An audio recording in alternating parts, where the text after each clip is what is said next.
So what do you do when life just keeps giving you blow after blow? And how do you resonate with God? How do you work out your faith? Today, you're going to meet a real-life hero named Doneda Bailey. Thanks for joining us today, and don't forget to subscribe. Hi, I'm Natalie Huschek, and we're here for another episode of Turning Trauma into Triumph. I want to introduce you to my amazing friend, Doneda Bailey. And gosh, I guess we've known each other close to a decade, would you say? So I've been in Dallas for 7 years. Okay. So and surely we were together at TCAL for several years. We've been at TCAL since Chrissy was 5 months old. So okay. That's 12 years. Okay. Yeah. More than a decade. Yeah. Okay. Mm-hmm. Shout out to TCAL. Shout out. Awesome. And I want you to share a lot about your amazing nonprofit. But first of all, I just want to ask you about your beginnings. Did you grow up in Dallas? No. Okay. So I feel like I'm a Dallasite because we've been here since I was 9. But they say if you weren't born in, I wasn't born in Texas, but I got here as soon as you could. Right. Yeah. Okay. Mm-hmm. My dad had that T-shirt, literally. So no, I was born in Minneapolis. Or no, I was born in Minneapolis. We lived in St. Paul. Okay. So cold. I mean, understatement. I mean, I can remember, and I can't remember because we were 5 when we left there, but I know that it gets to like 30 below. And I can remember getting snowed in. Yeah. I can remember moon boots. Do you even know what that is? I think so. Okay. Tell me about moon boots. Well, I can only tell you very little, but they're like big Uggs thermal. The Uggs. Like, I feel like they looked like they were from out of space or for people going to outer space. But big thermal boots. I remember having these like down coats that were pants and like a whole thing. Yes. And going to the bus stop when it's snowy. You know, that's not a Texas thing. No, I grew up in Indiana, and I remember one winter that we were off school for 6 consecutive weeks because of a blizzard. Oh gosh. So yeah, I don't miss it. I don't remember school getting closed at all when we lived there. Well, you guys were probably prepared for the roads. Right. It was very rural, and those buses couldn't go down the back roads. So yeah. They were prone. They probably still are prone to closing more quickly. Kind of like Texas. Yeah. Any little thing. Yeah, not so much there, but I do remember getting snowed in. So I guess there were times when school was closed, but and then we moved to Illinois. We lived in a suburb of Chicago. Okay. I barely remember that as well, but it also quite cold and windy. Yeah. Very suburban life. And you lived there how long? When did you get to Texas? We got to Texas when I was 9, so that was 85. Okay. When we moved to Texas. And you had siblings? Yeah, I have one sibling, an older sister. She's 7 years older than me. Oh, okay. Were you close? It's hard because you're in two different stages of life. Definitely. So we were close when we were both in college, right? I was early in college and she was like leaving college. I think that's right. Like maybe we had a year together in college. So we were close then. And then, you know, we've kind of ebbed and flowed because she had children way before I had them, and then, you know, got married way before I had them. But, you know, apparently when we were younger and when I was a baby, I was her doll that she used to drag around everywhere. Okay. And sometimes my mother wouldn't know where I was. Right? So I guess we were close then. Yeah. So yeah, it's interesting when your sister is a lot older and you're in very different life stages. Definitely. Yeah. Okay. And so what was childhood like for you and your parents? Your parents were together? Yeah, my parents were together until I think I was like 11. They got divorced then. Okay. But childhood was, you know, like I said, very suburban. We lived in 2 very cold places. Both of our houses had lakes behind them that would freeze over, and we would ice skate. And so I remember that. I remember the geese coming and sitting underneath our deck, and just a very normal childhood I can remember, really until we moved to Texas. That's when things kind of fell apart. We discovered that my parents were having problems, And we really moved to Texas because they were having problems. My mom Okay. had family down here. She needed support. She needed support, yeah. Okay. And so they got divorced when I was in, I think, maybe 5th grade. And that was hard and devastating. Yeah, that's a critical time for It's a little a critical girl. time, right? Like Yeah. middle school, Yeah. when things are kind of terrible anyway. Right? So you would Everything's hope for challenging. home stability. Your whole body's changing. All the things, social issues and whatnot. So Yeah. that was really tough. My sister was in high school, like the last couple years of high school, so she was going off to college. Yeah. And so, yeah, that was. And so you really stayed with your difficult. mom, or you went back and forth? Or? I stayed with my mom initially, and then I moved in with my dad when I was in middle school. Okay. And lived with him through college. And that was good? Yeah. He got remarried to an amazing woman. Nice. My stepmom, and so, yeah, that was. And then you went to college and studied. What did you study? So I went to college. Makes no sense. Somewhere I got in my brain that I wanted to be in international business. I'm not even sure if I know today what that means, so I don't know why I decided Okay. that then. But then I became a believer my freshman year in college, and I looked at Christian television and did not like what I saw. Oh, okay. Meaning there was no entertainment. Okay, let me back up. There is entertainment, but it's mostly musical entertainment. Okay. But I didn't like what I was watching on TV, and I wanted to have kind of a counterpoint to what I was watching on TV. I wanted to be able to watch episodic things. Interesting. And so that's really why I got into radio television, because I wanted to provide interesting and not corny and fun episodic quality. television, high quality television. Yeah. Yeah, so I changed my major to radio television. I love it. And then when you graduated, did you go right into something like that? I did. So my senior year, I met a guy who was a producer. And he said, "What are you going to do when you graduate?" And I was like, "That's a really great question. I should Is probably this a know the answer practical to." degree? Right. And so he kind of took me under his wing. He would do local and regional commercials and other projects. And so he made me a production assistant. And so I did that for several years. And he taught me how to be an editor and things Nice. like that. So that was my first And at adult what point job. did you meet David, your husband?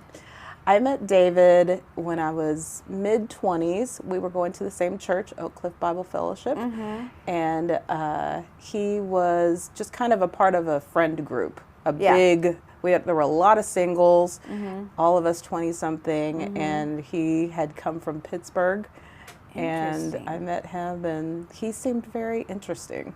He was He is- smart. he's He is very smart, yeah. He's brilliant. Uh-huh. And I liked that. He's funny, and I liked that. And he had left corporate America to pursue the Lord.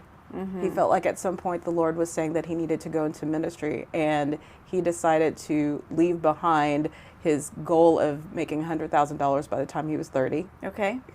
to go into the ministry. And I And was like, what kind of ministry? What ministry did he start in? Did he start at Oak Cliff? no. Well, when I met him, he was at Dallas Theological Seminary getting his degree. He had already made a decision. Yes. Gotcha. Okay. Yeah, that's what he came down here for. Yeah. We on one of my episodes we talked about church hurt, and I remember us having a conversation. I don't remember exactly what happened, but you and David experienced something painful within a church. We did. Yeah, tell me did. about that. So he was on staff at a church, and it was kind of complicated with the pastor. The pastor was behaving in a way that we thought was inappropriate, Okay. and I confronted him about it, and he didn't like that, and that was kind of the end of that. Okay. And a church isn't in existence today. It It all comes around, doesn't it? Yeah, it does. So that was really hard, because it was a church plant that we had joined to help really stabilize and pour ourselves into that, and we had. I was working in the children's ministry. David was doing his thing, and so we had put a lot into it, and we were kind of kicked out. Oof, what a terrible feeling. Yeah. Okay. And then you were married how long when you started having babies? There's 3 amazing babies. Good question.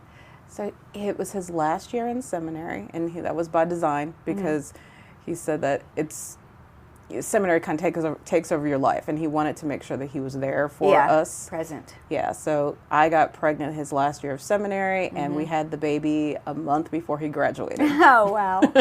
I love it. So he was writing his last papers with the baby in the Bjorn and typing over the baby's head. That's so great. That's so great. That little baby's now 17. 17. You just said. Incredible.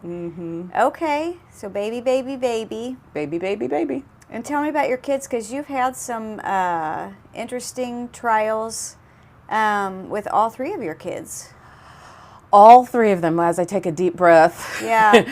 Yeah, so our first baby, when he was, I think, 9, started to experience extreme anxiety and depression that turned into suicidal ideation and running away and attempts of suicide, or not really attempts, but just talks of it. We ended up having to put him in a facility for a couple of weeks, and it was a 5-year journey with him. That was very scary. That just gave me chills. I can't imagine as a mom. So scary. Very public. It would happen everywhere, and everybody knew about it, and there's just no hiding. Were you just like, why? What? Can help me help you? Like, what's going on? And did he know why he was experiencing it? Your son? No, he had no idea. Well, let me retract that. I think it started from some bullying. Okay. It so often starts with bullying, and he did experience that when he was in elementary school. Okay. And because he may have been a little different. What was that? He may have felt a little different than other kids. Maybe. Because we're talking about your son who has autism. No, this is the oldest one. Oh, that's what I was thinking. Yeah. I'm confused. Okay, carry on. But he was experiencing some bullying. Yeah. Some of it was coming from a teacher. Oh, golly. And I don't know that it was bullying as much as it might have been some, just some things that he was saying. But he took it all very hard, and it was just very difficult for him. And that I triggered the whole thing. Yeah, I think that triggered everything. Yeah, gotcha. And through a lot of counseling and a lot of figuring out what we could do with medicine and prescriptions, he is in a great place now. Yeah. I mean, and a senior? Is he a senior? Wow. What high school? He's at Mansfield High School, and I mean, I'm getting a little bit teary because during that time, I could not imagine that he would have a driver's license, because we wouldn't have trusted him to take our car somewhere. Right. Because I mean, he used to run away from home. The police would have to bring him back. We would not know where he was for hours sometimes. I mean, it was terrifying. Yeah. So now for him to be the responsible kid that he is, senior and in high school. We actually let him take our children places. He is a kid that will be like, "Don't talk to mom like that." He gets sad that he has to ask me for. Because you stayed with him through that journey. Well, you just stayed with him and you figured it out. I mean, man, did it make our knees dirty from prayer. And, prayer and just other people praying for us, like our community group and things like that. It was... That's when community is everything. That is when community is everything. Because there's no rule book for this, right? And how do you just, I wasn't sure sometimes whether or not he was going to grow up. Grow up meaning be alive to see 17. So... gosh, to see the kid that he is today. Yeah, he's what a so testimony handsome he and has. so Obviously, sweet. you have a testimony, but He has such a testimony now. And sometimes we're like, okay, DJ, you haven't taken your medicine today. Okay, Mom, I know I'm going to take it, but now I know how to control my anger. Like, Aww. it's amazing. Yeah. It's amazing to see him on the other side of that, because when we were in the middle of it and we had little kids, they're all 2 years apart, but I was kind of in charge of making sure that Christina and Jonathan were okay when these episodes of outbursts and protect. All these things were happening. And David was kind of in charge of DJ through all of this. And, just to see where he is today. And, the kids really had a hard relationship with him then, because he was the cause of the tornado happening in our home. I mean, I'm sure they were fearful. They were fearful. I was fearful. We were all fearful of, what was going to happen. But he was the cause of so much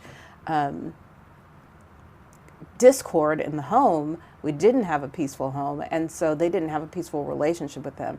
And so now to see them the way that they relate to one another, as normal siblings do, Yes. it really is. And then a sheer Jonathan blessing. came along. And then Jonathan is 15 now.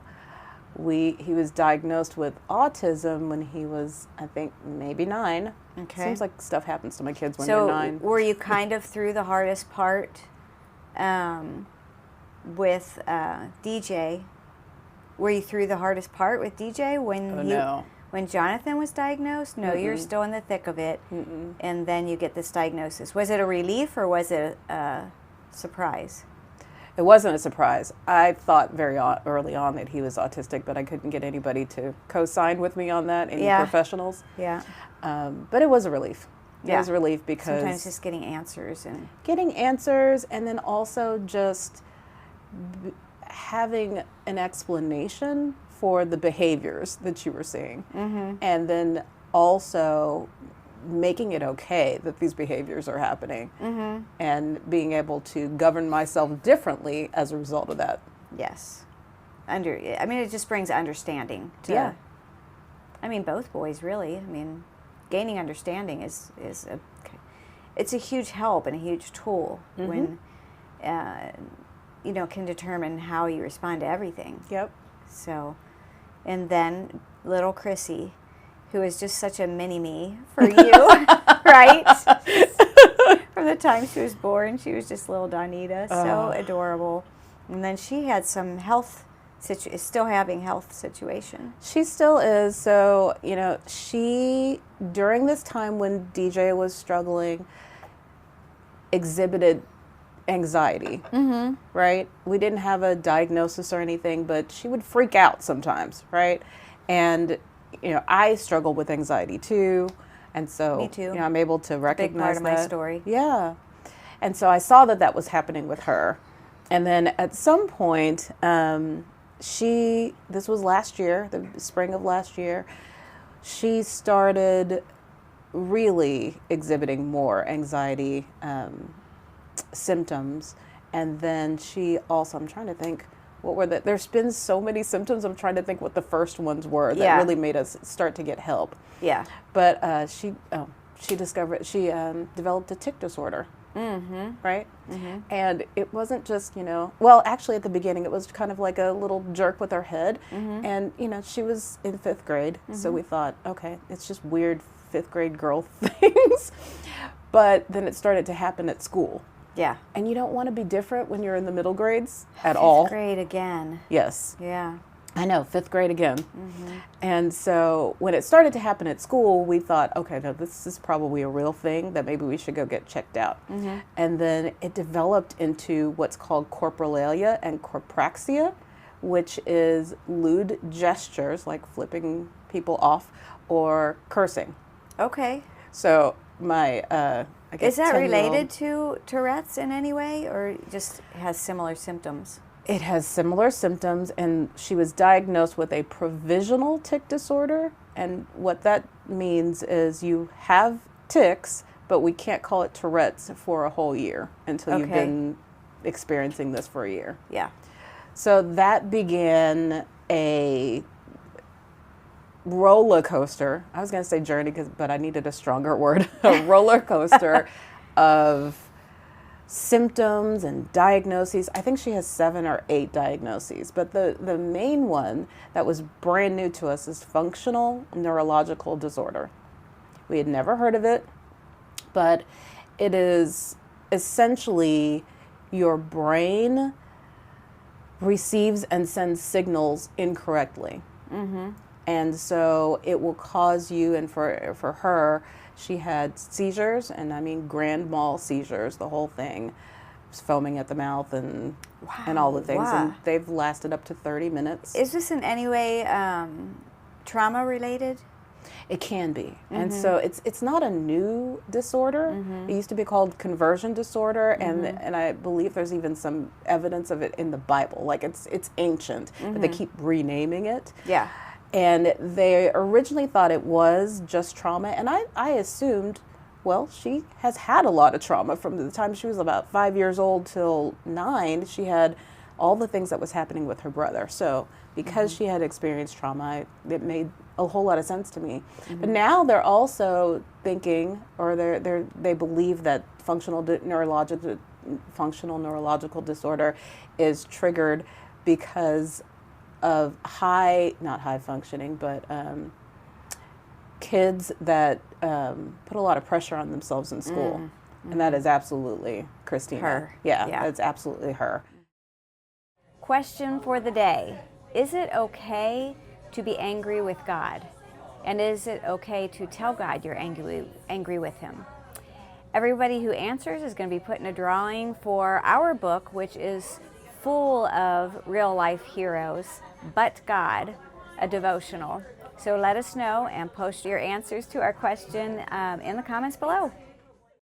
So I guess the thought that I'm having, Doneda, is that was there a moment in this where you're like, I'm a God-fearing woman, I married a God-fearing man, I have this picture of a family, and then you find yourself with sweet Jonathan, experiencing suicidal thoughts and actions, and then Jonathan with autism, and now Chrissy, this emerges with Chrissy, where you just like, what the heck, and am I in the Twilight Zone? I don't know. How do you process all that and frame it in your mind? I think I'm still trying to figure that out. I mean, if we're being real honest, and I also think I was like, maybe we shouldn't have procreated.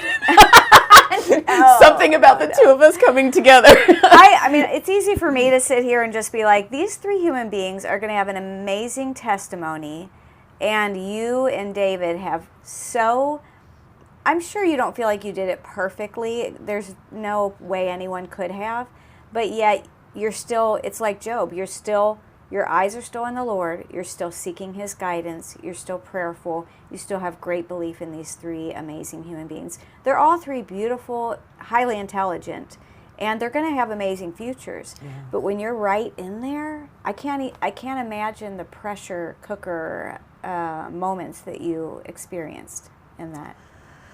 So, yes, and I have to be honest, my biggest struggle has been with Christina.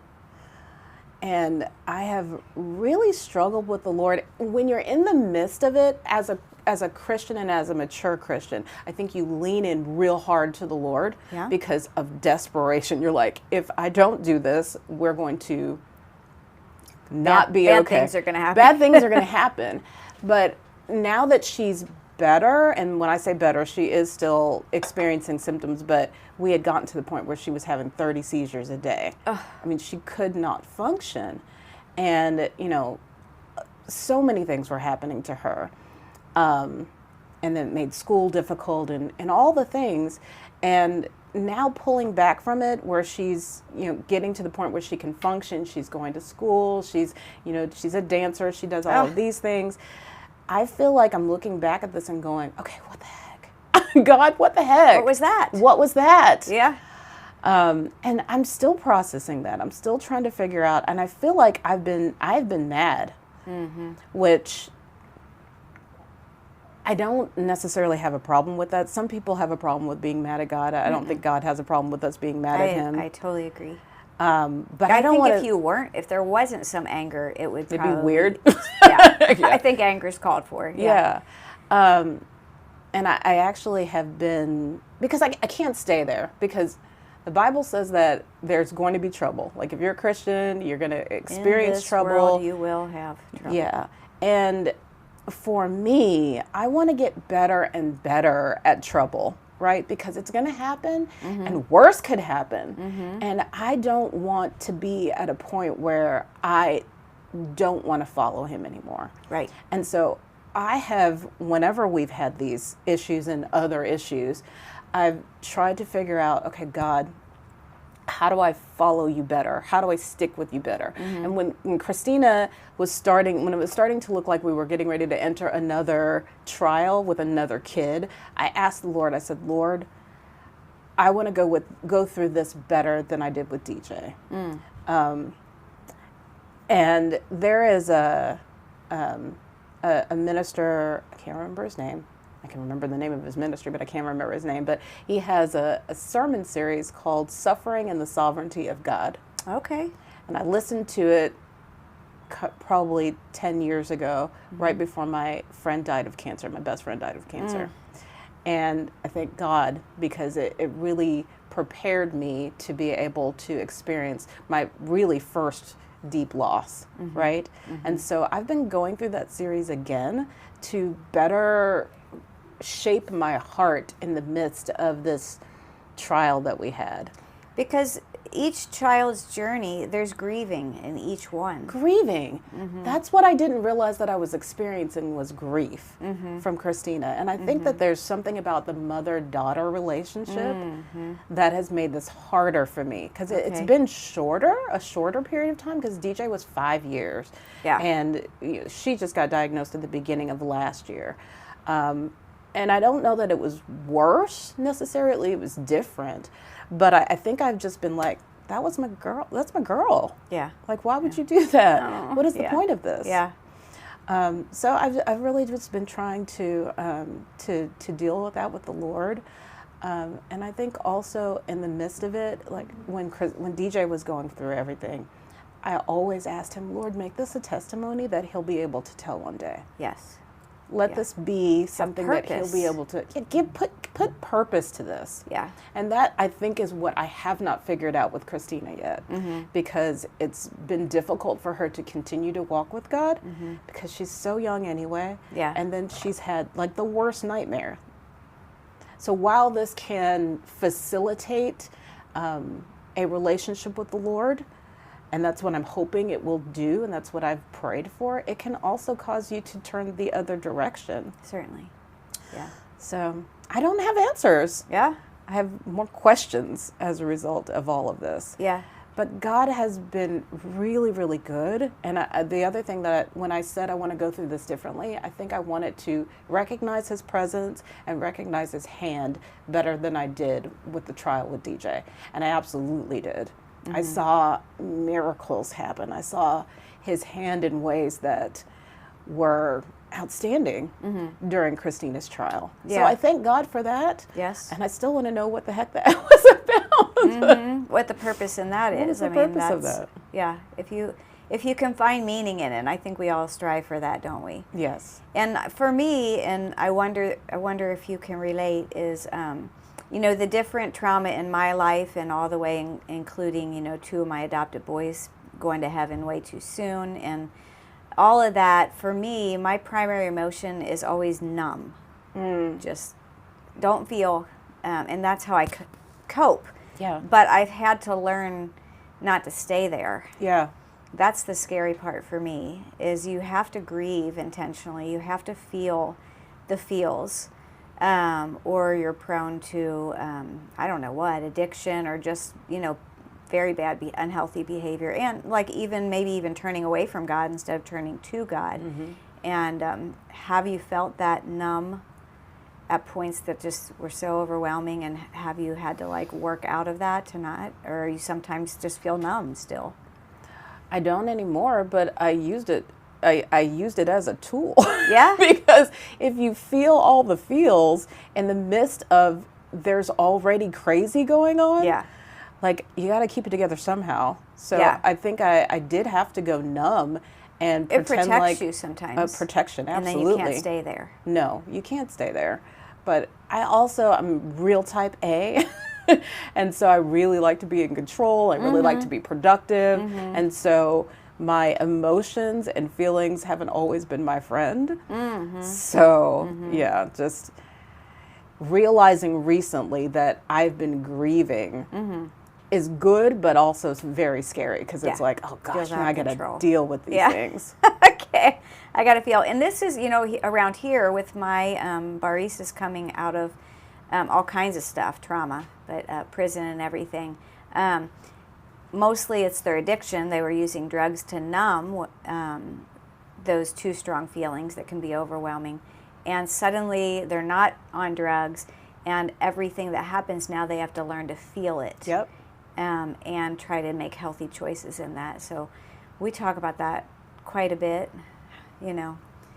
is okay, now I have to feel the feelings, and they're so uncomfortable, and what do I do with them?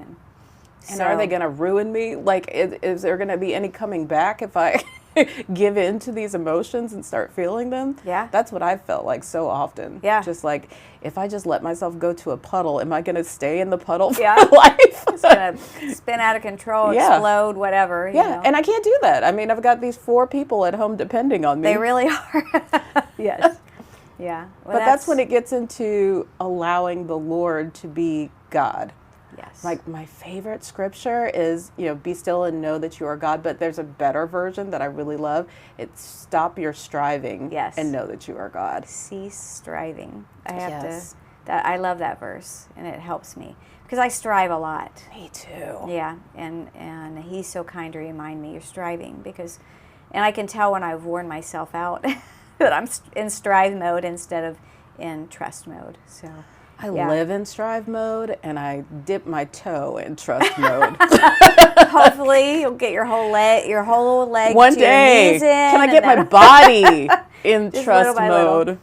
Yeah. So while all this is happening, also you started a nonprofit, and you're running a whole nonprofit, helping low-income kiddos in apartments. So talk about Noggins, and where was that born? Where was that born in your heart, and how? Yeah, so in the early days of our marriage, David was in seminary, and that's, when he married me, or when we were dating, he was like, you should know, I'm going to be a minister, and I'm looking for a first lady. And I was like, okay, got that. And I'm on board with that. Yeah. And then the Lord put him into teaching. And, he's super smart with math. He's tutored since he was in He's a brainiac. college. Yeah, he absolutely is.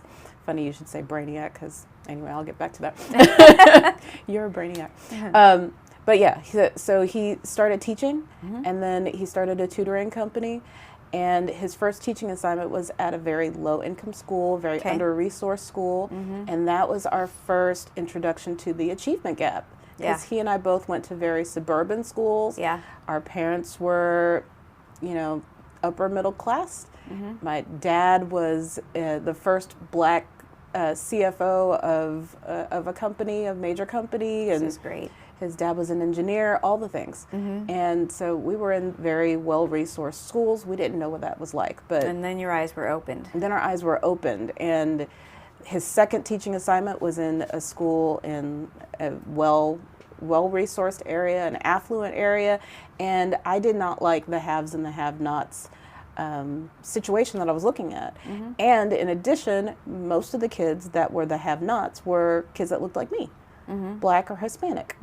And at some point, I really felt like the Lord tapped me on the shoulder, and he pointed this out, and he said that you should do something about it. Yeah. And that was how Noggin was born. I love it. I love it. So tell us a little bit more about what you do on a day-to-day in Noggins. I know you do a summer program so that they don't have such a big gap and lose information, but also so that they get some nutrients, because at school they get some free lunch, right? Yes. Now they're home in the summer and we don't know how much they're getting fed. Yeah.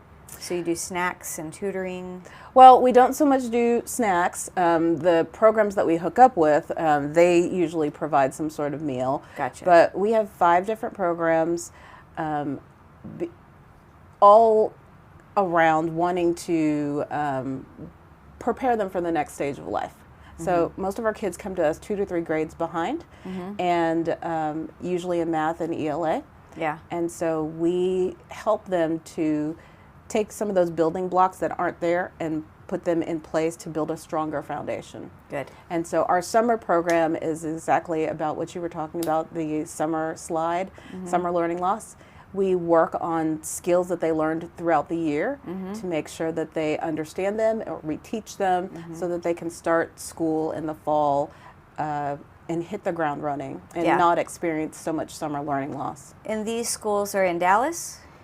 Yeah. Yeah, we started the summer program in Arlington and working with low-income apartment complexes, because generally those kids are, you know, the normal kids going to the pool or doing video games mostly on their phone. Yeah, yeah. But a lot of low-income apartment complexes would help with that food insecurity. So they would give them breakfast, let them play, whatever, and then give them lunch and then send them on their way. So we would plug into those programs and do an hour or 2 with them.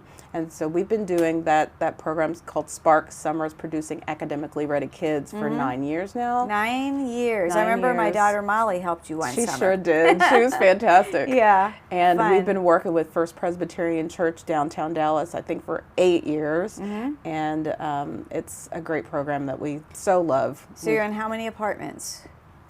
We actually haven't worked in an apartment in probably 7 years. Okay. We've been just supporting First Presbyterian downtown Dallas. Okay. And so we've worked with between 100 to 50 to 100 kids with them. Yeah. We've been in also multiple locations with we've worked with bridge builders downtown, and we've had up to 150 kids in the summertime. I love it. Yeah. I love it. And what are your hopes for that? Our hopes for the summer program? Yeah, and Hopes what for are your any goals of our for the programs? future? Yeah. Oh gosh. So we also have a tutoring program. That's really our flagship program. We have teachers come into the students' homes and work with them in math and ELA and help them to gain those skills that they're missing. And our goal is to be able to serve more students. Right now we're closed to new tutoring students, and we want to serve more of them. We want to grow that program so we get to work with them more often, because we work with them an hour a week and they could really use 3 hours a week. Yeah. And we want to, right now we are serving southwestern Dallas. So that's Arlington, Grand Prairie, Mansfield, that sort of area. And we want to kind of solidify that, what we're calling hub, and then have different hubs around the Metroplex. So we might have a North Dallas one, a Fort Worth one, because we like to have a local impact on them, meaning there are things that our families deal with that have nothing to do with academics but impact it. So they may have food insecurity, or they may not speak English, or they may not have a job, so many different things. Yeah. And we have relationships with different organizations in the local community in southwestern Dallas that we refer them to. I think that's great when you have several different organizations leaning in at different in different areas. Yeah. And you're coordinating. You're not trying to do everything yourself. You're not, Right, because you can't do that well. No, I love that's one of the things I love most about the nonprofit world is how everyone is so cooperative minded and all the collaboration. It's really good. Yeah. Non-competitive for the most part. For the most part. Yeah, it's good. So talk about how people can support you and help you. Just go straight to your website. Yeah, we have a website, nogginfoundation.org. That's Noggin. And there's so many, I mean, every nonprofit needs a lot of things. First thing we always need is money. Right? Absolutely. And we need virtual help. There's things that you can do just if you have a computer and an internet connection. We always need people, fresh talent for our board of directors and our advisory council. And there's just a lot of things that that are available to lean in. Right now, we are working on getting our Christmas party ready. Every year, we support our families by hosting a Christmas party where we give hundreds of gifts away. Each of our families walk away with a big bag over their shoulders of gifts. They talk about that all year. The kids look forward to that all year. Yeah. So we work with different organizations that do gift drive for us. Yeah. And we're actually, I think, a little low this year, so we're hoping to be able to get more gifts. Okay. And so that's one of the ways that they can support. But we also have a website called bethelight.life. And that's all the ways that you can support Noggin. Okay. Be the light dot life. Okay, very good. Yeah. I love it. This is great. Well, thanks for being on the show. You're brilliant. You're amazing. My gosh. I mean, and what you have been through. I mean, you're an encouragement to me. And you just keep putting one foot in front of the other, and you are not abandoning your faith when it could be easy, like you said. I mean, I think it takes more courage to tell God you're angry with him than to just say, I quit this. I give up on it. And I think it's important for all of us to be that level of honest and vulnerable with God, because that's when he starts opening doors, I think. Yeah. I think he values our honesty and our vulnerability. Because if you're lying to yourself, he can't fix that. If you don't know there's a problem, it can't be resolved. Yeah, so many of my conversations just start with, okay, I'm like, this is a mess, God. Like, help me, show me, help me. And, I don't know what it is, but I want to know, or whatever. So, Doneda, I always end the show with saying, if you had an audience, and today you do, what kind of hope do you want to put out there? What kind of message do you want your life to say? That is an excellent question.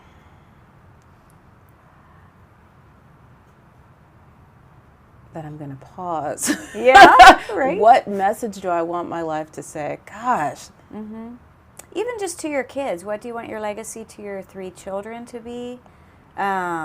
Or if all the kids that Noggins has helped were in a room and you were on the stage, like, what do you want to say to them? What do you think your heart's beat is? I think I'm so grateful to know what my purpose is. I don't know that I know all of my purpose. That probably is still being revealed, but pursuing the knowledge of that, and then pursuing that is, I don't think I would have been able to continue on without knowing my purpose and knowing that there's a reason why I'm on this planet. Yes. Right? Yeah, for me it's, is it Ephesians 2:4-10 that finishes with walking in the works prepared in advance for you, and knowing what I believe are the exact works that he wants me to walk in helps me to stay on track, focused, especially in the hardest moments. And the hardest moments is key, that you can do hard things, but you can't do them by yourself. Amen. I can't do it without God. And it's hard to do it without community. Yes. Yeah, he gives us to each other. Yeah. You're a gift to me. You're a gift to me. So, thanks for being on the show. Thanks for I letting love me be you, on the and show. I just pray blessings all over you. Oh, thank you. Yay. Well, there you have it, a real life hero, Miss Doneda. She's still in the game. She's still working through so many challenges and difficulties, and yet at the same time, keeping her faith in God. Thanks again for joining us on another episode of Turning Trauma into Triumph.